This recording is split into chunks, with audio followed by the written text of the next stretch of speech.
Okay, this is activity 4, similarities and differences in two lines. One of those lines is a graph of a linear relationship that is proportional. So that means that that line goes through the origin of the graph, 0, 0.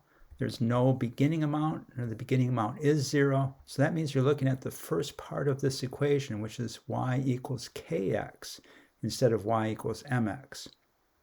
And the second line is a graph of a linear relationship that is not proportional, meaning that there's a beginning amount. So it goes through some value along the y-axis other than 0. So there's an amount that it's starting with, which is the b part, or the beginning part. So that is y equals mx plus b.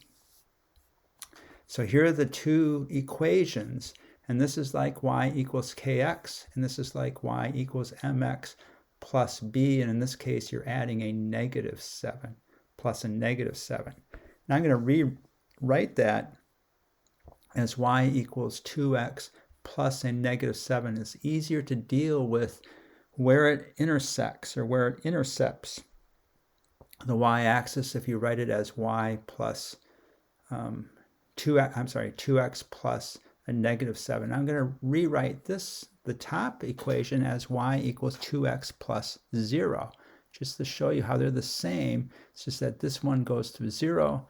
This one actually goes through -7 on the y-axis.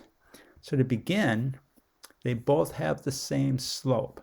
So both of them have 2 as the slope. So that means that for every single unit in x, every 1 unit change in x, the change in y will be 2 units. So you go over 1 unit, up 2 units, over 1 unit, up 2 units, over 1 unit, up 2 units for both of them.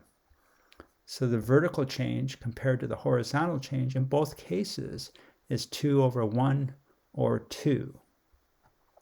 And both lines are parallel. So this is the graph of the equation right here. This side of the triangle is the line. That's the graph.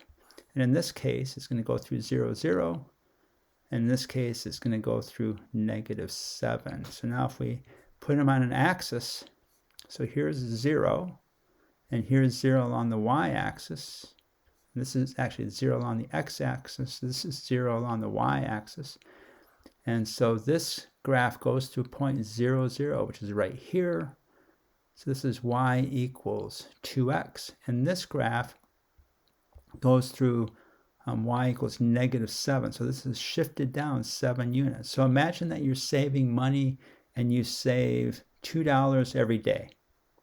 So one day goes by, you save $2. Another day goes by, you save another $2. Another day goes by, you save another $2 in both cases.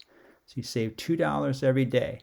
But in this case, you have no money saved. You don't owe any money. You're starting at 0 when you start counting the money that you've saved. In this case, you actually owe somebody $7. So you're starting out at a -7 when you start to save money.